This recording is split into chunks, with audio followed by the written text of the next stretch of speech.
Hello, everyone. Who's the boss now, Harry? As Harry and Meghan try to cement their image as a power couple in America, they have missed many golden opportunities. While David Beckham, a global sports icon, is soaring with his boss's endorsement and independent career, Harry is struggling to protect his image with Meghan, leaving the public wondering, is this decision a wise move or just an attempt to retain what little glory remains? Everybody was particularly astonished during the king's coronation over this specific, well, some may say faux pas. You know, when you think about Prince Harry, you realize that everyone was genuinely shocked. He was, of course, criticized for the fact that his morning suit did not appear to be pressed to the highest possible standard, and some people may have speculated that he was there under pressure. It would appear that he had no desire to arrive. It would appear that he was unable to convince his wife, Meghan Markle, to accompany him on a flight despite the fact that she could travel to several countries. Do you think that's a stupid and cliché reason? If so, comment number 1, or if you don't, comment number 2. Who could anyone forget? When you take into consideration the fact that Prince Harry was traveling back to the United States on the exact same day that everything occurred, it is impossible to deny that everyone was stunned. Who would have been surprised? He did not make the effort to remain behind for beverages, for tea, or for a conversation. He did not stay behind. But at that moment, this appeared. That is correct. This tweet from Christian Dior simply stated that they were overjoyed to be able to clothe the former royal for such an important event. In addition, it was an outstanding piece of marketing, the likes of which we had not seen within the British monarchy for what seemed like an almost indefinite amount of time. And when you think about it, I've told you this before. You know, Harry is the one who genuinely has the potential to make a lot of money if he decides to go down that branding path, for the simple reason that she does not necessarily have a fan base. Meghan Markle, who formerly worked as a TV actor, is not appropriate. The fact that she developed her American Riviera brand made this point abundantly clearer than it has ever been before. You should know that she believed that there would be instant clicks on her Instagram account and that literally millions of people would be waiting with bated breath to see precisely what Meghan would be hawking. I told you this before. In the end, it turned out to be a jam that was surrounded by lemons. But that's a side note. Now, what's intriguing is that as the reports progressed, we also informed you about the major rift between Victoria Beckham and David Beckham, as well as Harry and Meghan, who allegedly accused each other of leaking things to the horrible media, which Prince Harry truly despises. When it comes to reading anything about himself, he is only interested in doing so when it is gushing, and he checks social media on a fairly frequent basis. That is the way that these things operate. However, I would like to take a look at this particular photo and explain the context of this situation to you. It's David Beckham for the job. You have it correctly. During the month of May, an agreement was reached that included him as one of the brand new faces. You have it correctly. Now, and as always, we have to mention that according to sources, that contract was also supposedly offered to the former well-known individual known as Prince Harry, who is now known as the Duke of Sussex.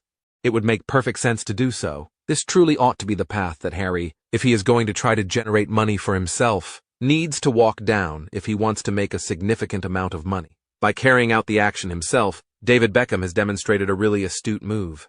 You are able to view it. It would appear that they never received a response. After that, when they did receive a response, it was necessary for it to be a joint venture with his wife, Meghan.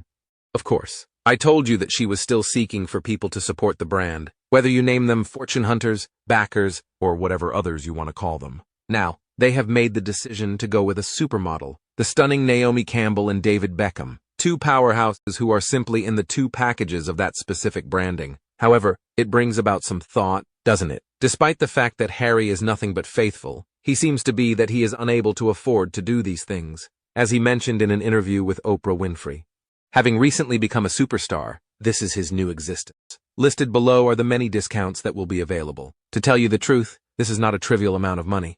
The fact of the matter is, however, that Harry is still holding out in order to ensure that he and Meghan are regarded as a couple. In addition, he was of the opinion that if they were modeled in close proximity to one another, it would result in enormous sales. Do you agree with this statement now that you have seen Meghan's outfits on her recent trip to Colombia? Is it possible that he failed to score an old goal, potentially even playing with David Beckham for the role of Harry's current look, is far from the polished prince he once was, now sporting a beer belly and looking like a wrinkled mess?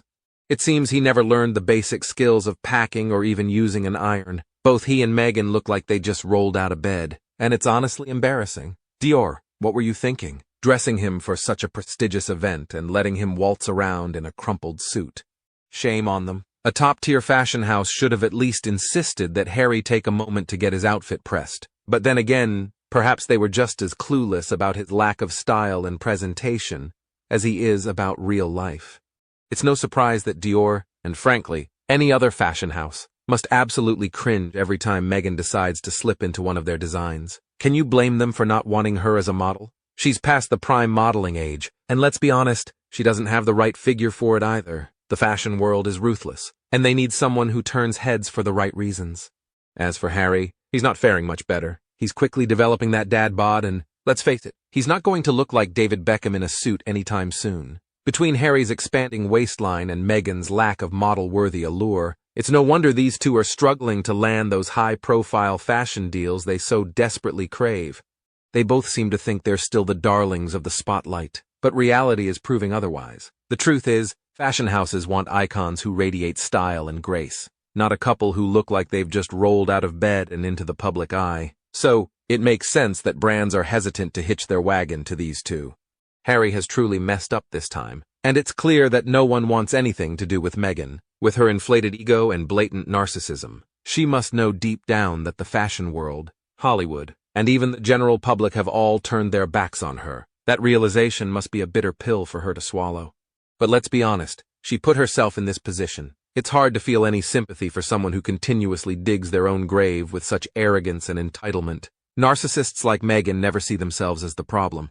They live in a world where everyone else is to blame for their failures. She'll always point fingers, play the victim, and craft new narratives to fit her delusions. That's what narcissists excel at, after all.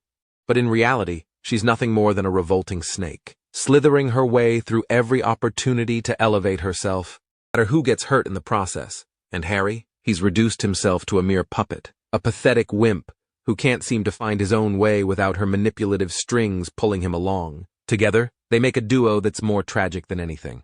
He's lost all credibility, and she's desperately clinging to relevance. But the world has moved on, and frankly, they only have themselves to blame for the mess they're in. Does anyone honestly believe Harry could have ever succeeded as an ambassador for anything? The idea is laughable. Look at how he turned up for his father's coronation. A complete disaster, to say the least. His wrinkled suit looked like it had been crammed into the bottom of his suitcase, and his demeanor was that of a sulking teenager, dragged somewhere he didn't want to be. And that's just one of many cringe-worthy moments. Since then, his appearances have only reinforced the impression of someone who's completely lost the plot. He shows up looking disheveled, with a messy beard and a vacant expression that screams confusion and resentment. He can't even be bothered to dress the part, let alone act it. Can you imagine any reputable brand wanting to align themselves with that kind of image? A would-be ambassador who constantly appears inept, unkempt, and with a chip on his shoulder the size of a small country. It's hard to imagine that Harry could do anything but damage a brand's reputation. The man doesn't inspire confidence. He looks like he'd be more at home on a bar stool, mumbling his woes to anyone who'll listen, rather than representing a respectable enterprise or cause. He's just a walking, talking mess. Someone who's failed to realize that being a royal isn't just about titles and privilege, it's about responsibility and presentation. At this point, even his so-called royal status is as tattered as his public image. Frankly, if he can't manage to represent himself properly, how on earth could he be trusted to represent anything of importance? I think that Meghan complains that Harry doesn't do things, but when he does get offers that she's jealous of, she insists that they do it together. But all of her things, she will make sure he will never succeed without her. As we wrap up this video, so what do you think? Is Harry just hopelessly lost? Or could there still be a comeback waiting somewhere in the wings? Drop your thoughts in the comments below. And if you enjoyed this dose of royal reality, don't forget to like, share, and subscribe. Thanks for watching. Goodbye and see you again.